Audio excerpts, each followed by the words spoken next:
And speaking with me today to add that element to the work that we've done is Vipin Jain, CEO of Retrevo. So if you can come on up, Vipin, we'll be able to get started.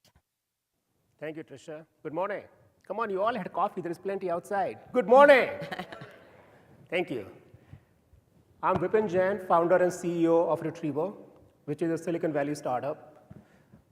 We make buying and using electronics simple and fun for consumers. More than 3 million users a month use Retrevo service to find, buy, and learn to use products ranging from HD TVs to laptops to digital cameras to everything in between. And this gives us a unique perspective about consumers, their shopping behavior, their needs and wants, and their dislikes. And we publish those findings in our monthly report called the Retrevo Pulse. I'll be sharing some of that analysis and insight with you all today at this wonderful conference. I think last year was a remarkable year for our industry. There were two events that caused major disruption. One, that was the good news. I think we can say 2008 was the year of flat panel TVs. With $27 billion in sale, it was nothing less than extraordinary that we had a category that did very, very well. Now, flat panel TVs, if you think about the consumer behavior, there is a lot of research that happens online, but consumers want to touch and feel the product before buying it. So that drove a lot of foot traffic to retail stores. And that created an uplift, not only for flat panel TVs, but also for a lot of other categories that were in the retail store.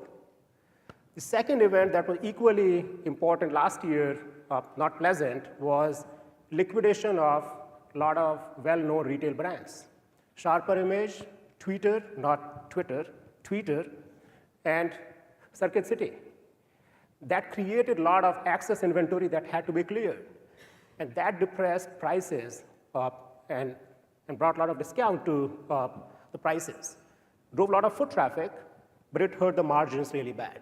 So these two resulted in a lot of foot traffic towards the end of the year to retail stores. This year, what we are seeing based on the observed behavior, we are coming back to normal. And normal in this case, the online research and the point of purchase is actually growing again. So this year, I think we will see a different result. So we combined Park's survey data with Retrevo's analysis and research to answer the basic question, do brands matter in CE? So let's look at some data first. This is a question that was asked before consumers made a purchase. Is brand important?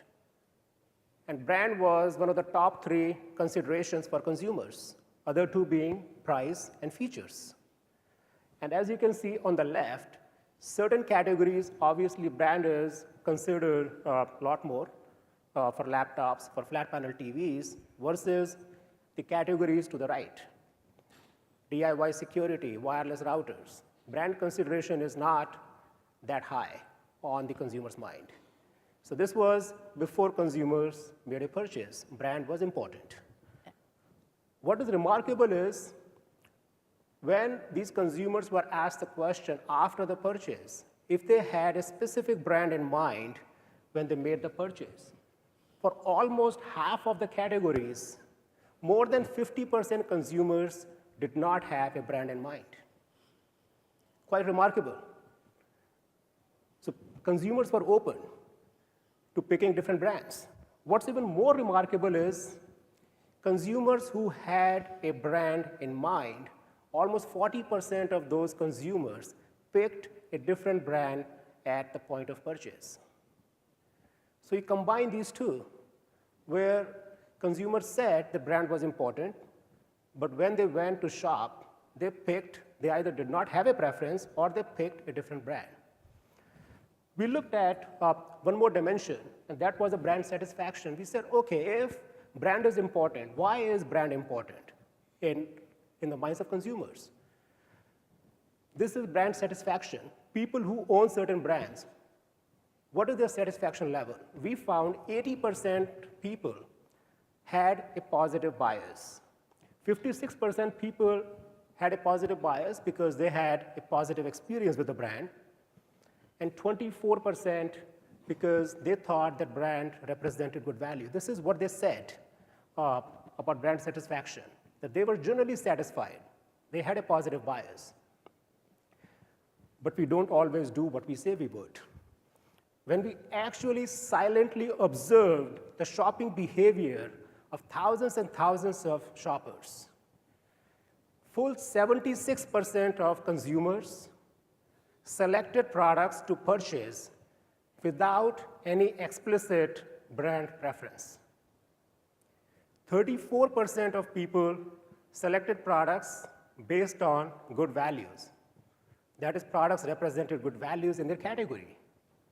25% people selected products because experts and trusted sites raved about certain products or brands. And 10% people selected products because other users were raving about certain products or brands. So brand satisfaction, if you look at these charts, what people believe is not necessarily how they react or how they act. Brand satisfaction does not equate to brand loyalty or repeat purchase.